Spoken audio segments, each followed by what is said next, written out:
let's talk about the 7 deadly sins.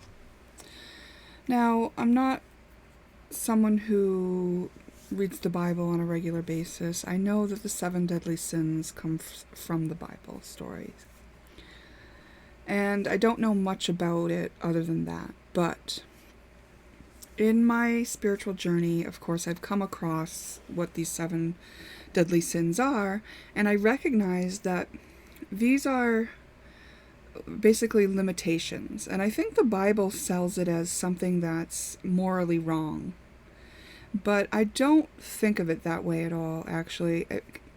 When I look at what these are, it looks more like the human condition, right?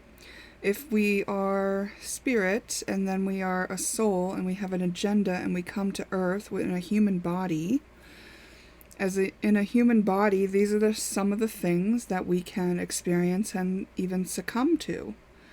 And I would consider it something that we're learning about and from, but also something that we can definitely get stuck in.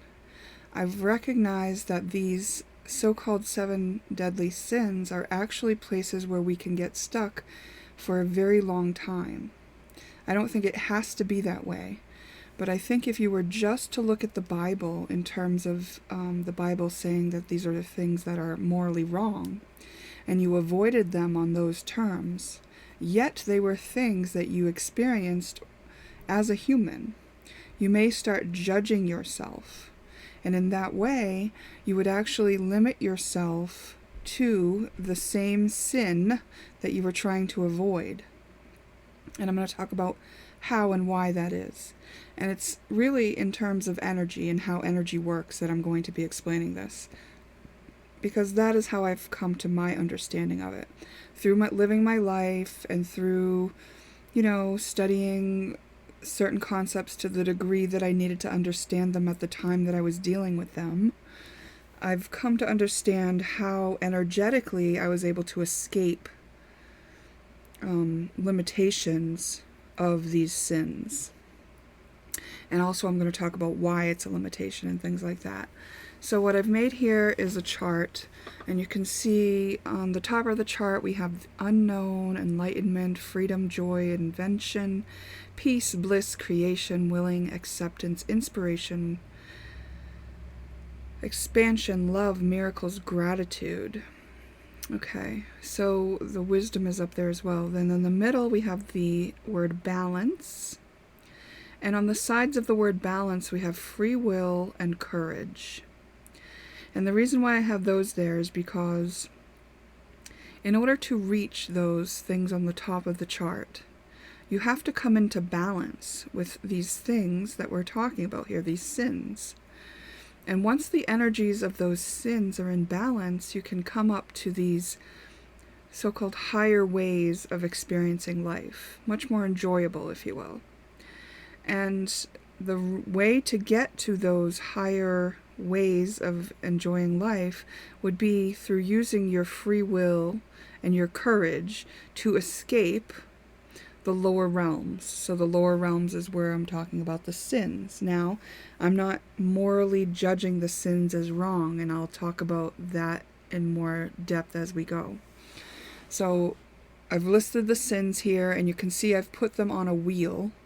And I've put some of the other kind of things that can keep us down there in around those kind of patterns: apathy, fear, guilt, known. Like when we're in lust, we know what that is. We know what to expect when we indulge in it. We know what to expect when we do things to avoid indulging in it. We are controlling our environment. So that's why I've referenced the known here. Also extremes. These sins seem to be keeping people stuck through the extremes, meaning you're either like all in on one of them or all about avoiding one of them. And because balance with your free will and courage is the way out, you always stay stuck in the energy of it, if you whether you are trying to indulge in it or trying to avoid it. So both will keep you stuck in the pattern. We'll talk more about that as we go. and then we have shame, and then repetition. You'll notice that these patterns, these sins repeat in a pattern. You know, you always feel this way when you do this, and you stay thinking the same thing about whatever it is that you're experiencing based on the lens you're using to look at it through, which can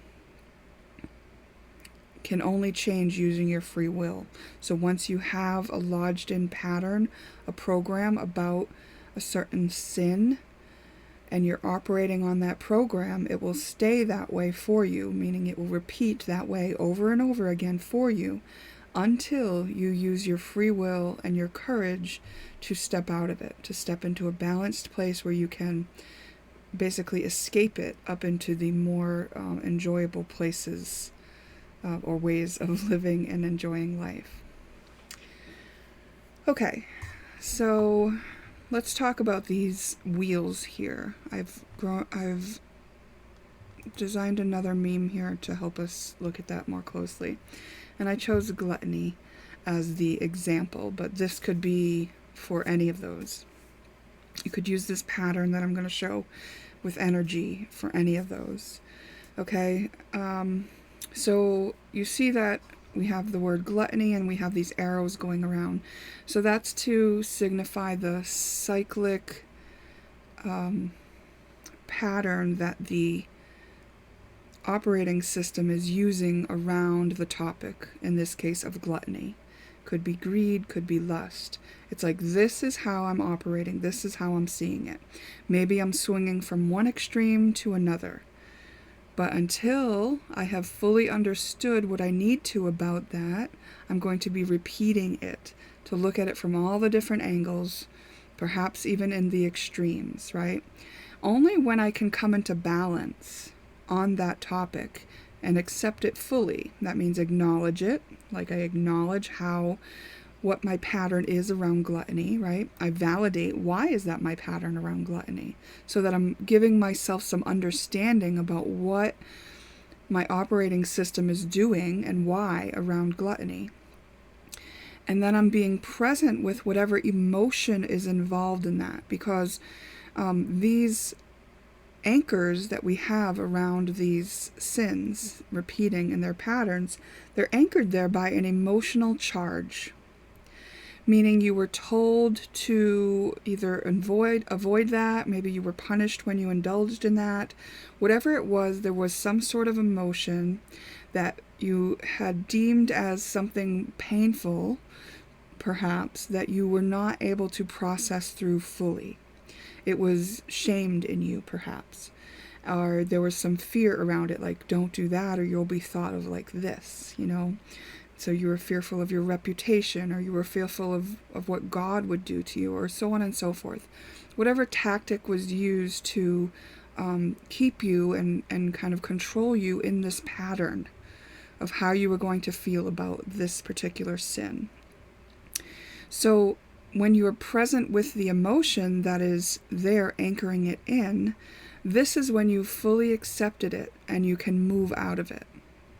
So if we looked at the extremes of gluttony, one extreme would be completely indulging in gluttony, right? Like this would be like an overindulgence in a food, a wine, anything that would be just like to an excess.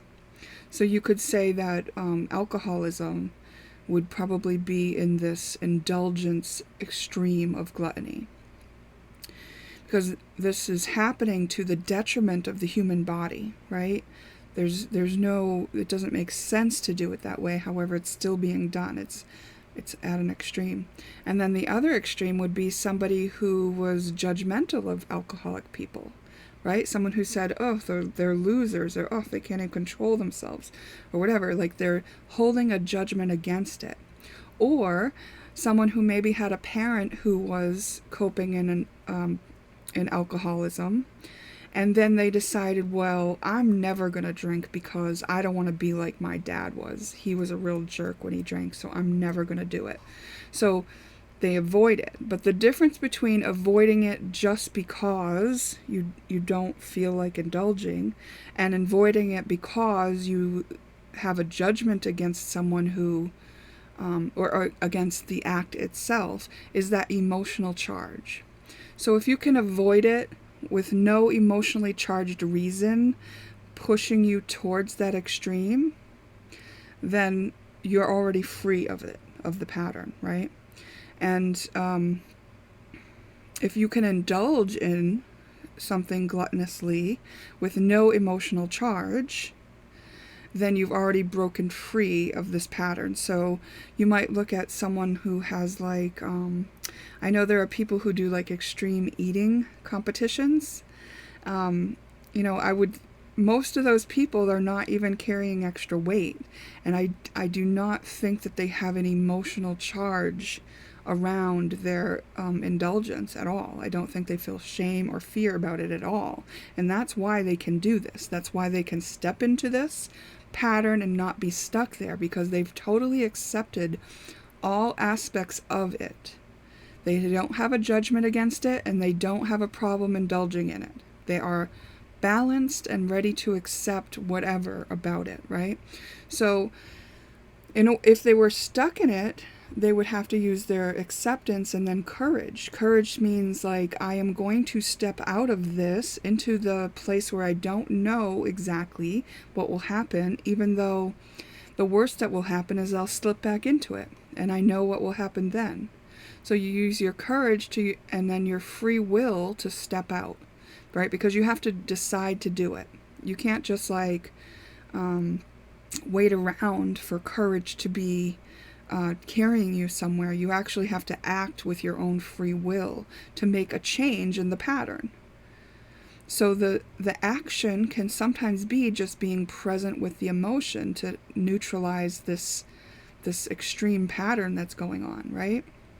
So then you're going to step up into freedom. So then you're free out of this pattern of repeating the deadly sin energy, which could be repeating in you because you have a judgment against it, or because you're avoiding it for a certain emotionally charged reason, or because you're full on indulging in it for an emotionally charged reason.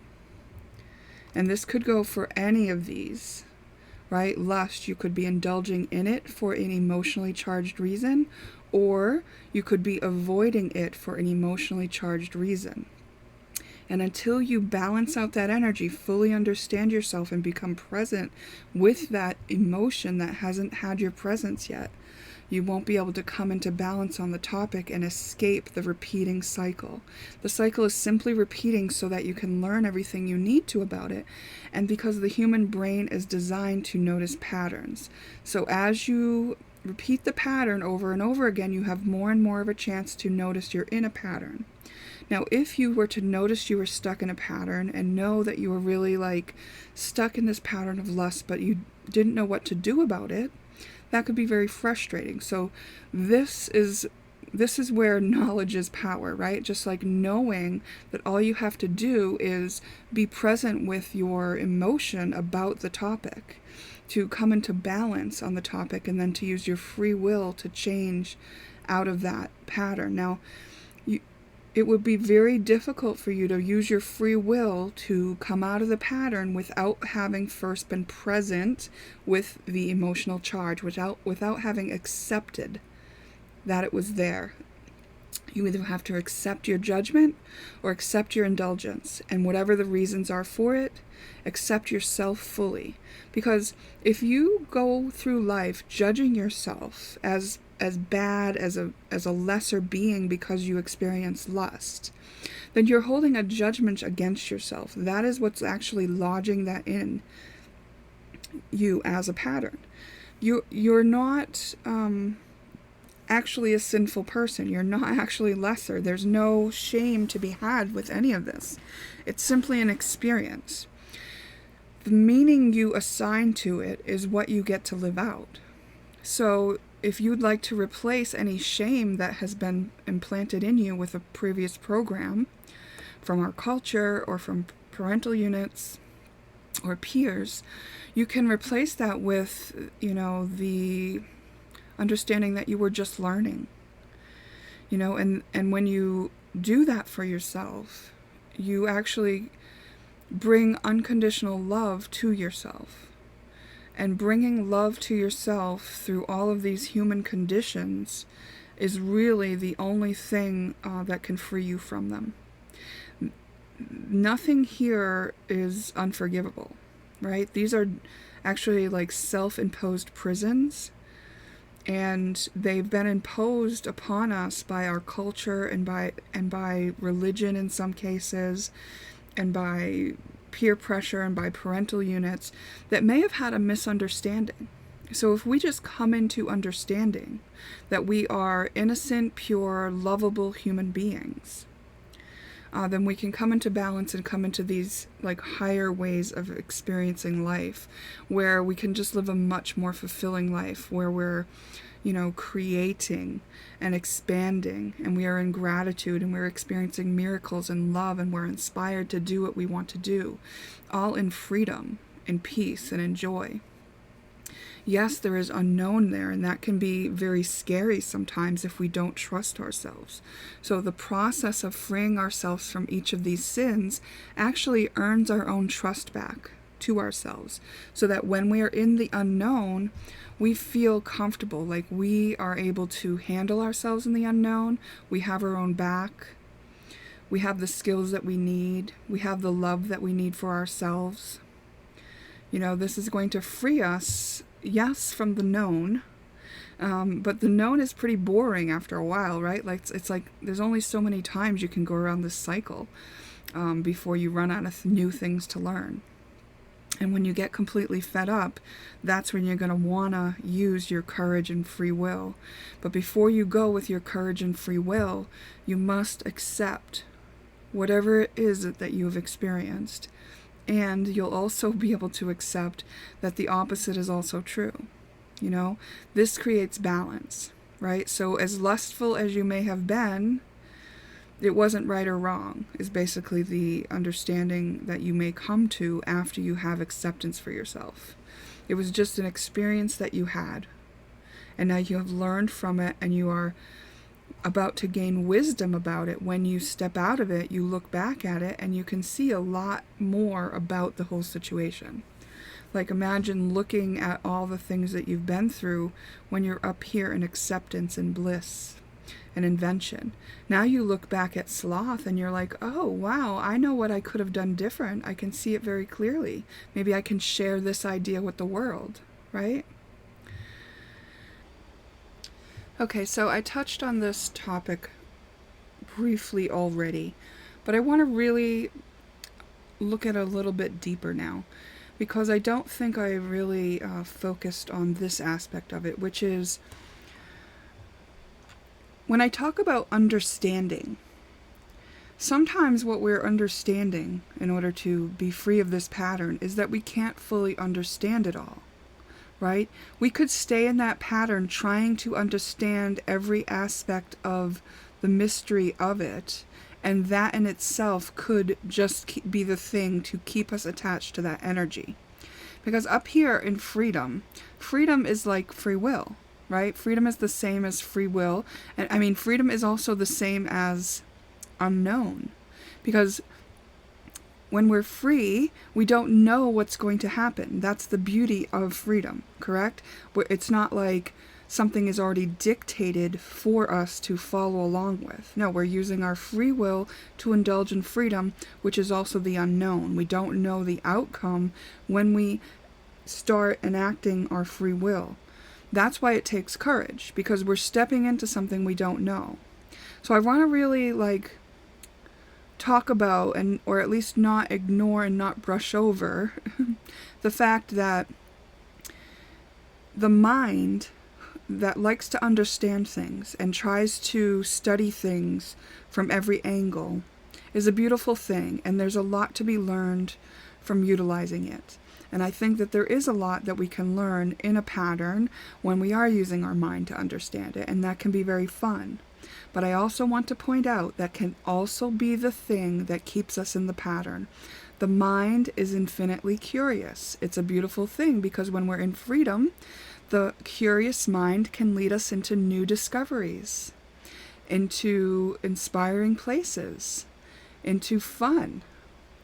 However, the curious mind within a closed pattern can also infinitely keep us stuck in the pattern.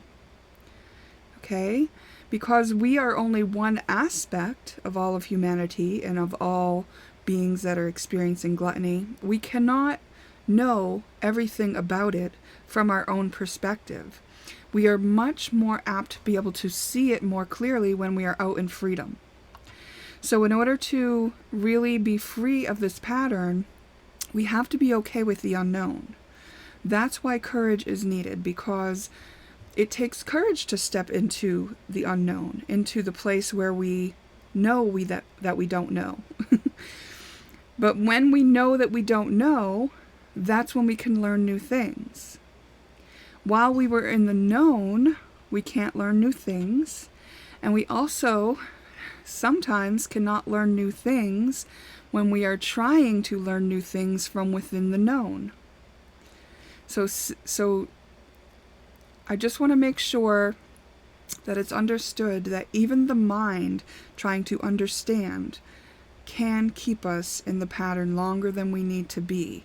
That looking at that pattern from outside, from the freedom from it, we may get a bigger understanding which will suffice what we really wanted to know in the first place. So when I say acceptance is acknowledge, validate, and understand and be present with emotion, I'm talking about understand yourself. Understand and validate your own self on your own reasons of why.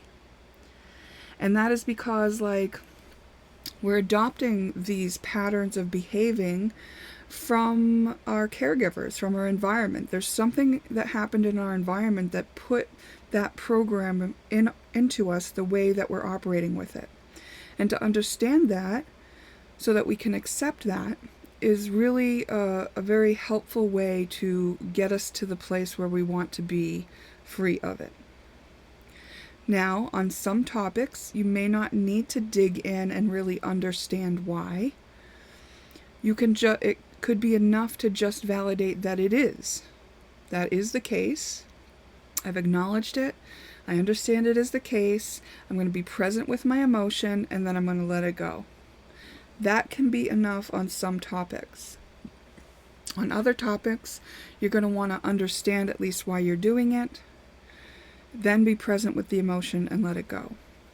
There may even be topics where you can just understand why you're doing it and let it go. That is completely possible as well. It depends on how the memory of the program was stored within us. Most of our experiences are stored within our emotional body and within our programming. So we can have an experiential memory that is stored alongside a memory of emotion that is stored, and one could be dealt with at a different time than another. So some of them will have you needing to deal with both at the same time, and that's why I've laid it out like this. But you may come into an experience where you don't need to process the emotion on it because you've already processed the emotion on it through many times of reliving it. Each time crying a little bit about it, or each time just letting out and being present with your emotion more and more, until the only place that the problem lives is in your mind. And then, in that case, accepting that it is there in your mind will help you become ready to use your free will and courage to become free of it. So this is just a perspective that I wanted to share because, especially with pride seems to be really prevalent out there, and pride is actually a lower way of living where you're definitely being influenced by fear, and it's not necessarily wrong, it's just not going to feel as good as you can possibly feel. So when you are ready to leave pride behind, I think you're going to find it well worth it. You're going to find it well worth it. Pride says, I'm self-important, that these things that are happening, that I should take offense, that I should take it personal, that I need other people to approve. and all this kind of stuff that just isn't true, you know. When we looked at that other meme, really just validating yourself. You just need to accept, acknowledge, validate all for yourself. You don't need anyone else to accept and validate your own experience. In fact, they can't. Yes, they can sometimes relate because sometimes they've had a similar experience, but sometimes you're going to look around and you're not going to be around anyone who's had the same experience as you. It's going to be on you to accept yourself and to be present with your own emotion. And every emotion that you have, think of it like a little baby child that needs your love and your attention. And this is going to earn your own trust back to be free in those places of like creation and freedom and enlightenment and wisdom and evolution, really. This is where we're all headed to.